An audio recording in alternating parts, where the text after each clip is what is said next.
What's up, what's up? This is Dean Anthony TV. I'm here to do my recap of Transformers Rise of the Beast. Transformers Rise of the Beast. It starts off in New York City. Noah, played by Anthony Ramos, is in his mom's house. He's a mechanical equipment, and his mom is calling him to eat breakfast because he got a job interview. It's played by Laura Vasquez, who played Detective Nina in New York Undercover, one of my favorite shows in the 1990s. She cooked him breakfast. He got up late for the interview for the job. He gets up and meets his employer in the lobby. The meeting was canceled because he was too late. His employees say he has to leave the building, and then Noah chases him and says he's a hard worker. And he said that he can't trust him, so he leaves. So he's so disappointed. He gets in his car. And then one of his homeboys said that how about jacking cars for a living to get some money? And then he went into another car, then the door is locked. And then he saw a Transformer logo near the meter. It's Mirage. He drives on autopilot. He goes around the city. Mirage and Acri, the pink and white robot, was cool. Mirage turned into multiple cars as Anthony was in the car, and Mirage tricked the cops. I like that they did a lot of music references. Previously, they showed Juice on the screen, the classic black film in 1994 of Tupac, who played the crazy best friend that influenced Omar Epps to rob a grocery store. And Omar Epps, who was the main character, couldn't take it no more. He fought him in the climax of the movie. They all grew up in Harlem. The cues from Above the Rim, SWV song, Biggie, Nas, Wu-Tang was nice. He meets a girl named Alina, played by Dominic Fishback, also in Brooklyn.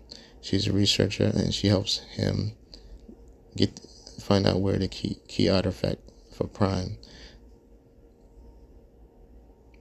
Then there's a whole mix up with both the animal Transformers and the regular Transformers, and they said they need their help to find the keys. So they meet up in the forest. Optimus Prime fights Surge in the forest, and Acraiser and Owl transforms into fights, and it gets exploded and dies. Surge takes the key from the Earth and breaks in the house and changes part of the land into a Cybertronium type of everywhere.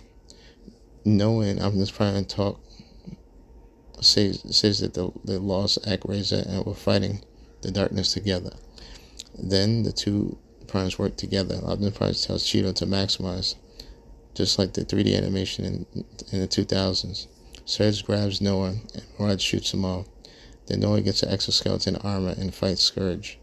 The Bumblebee comes in to the LA Cool J song Mama Say Knock You Out and attacks everybody, all the robots and Decepticons.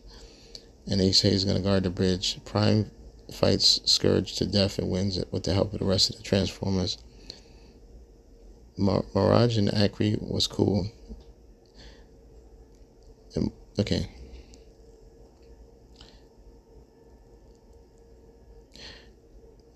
Transformers, I give it a 7.5 out of 10. I thought all the music cues was great. I thought that both the two actors, Elena and Noah, was good, and also at the end was a good ending. And then the last scene was basically he went to the job interview again, and then he goes into the room and then he talks a little bit, and he said that the employer said that he found out he helped save the world, and he told him, what are you talking about? So then he goes to the door, and he opens the door, and it's a whole warehouse, and then he gives them a business card. It says, I think I may need your help, and it says G.I. Joe.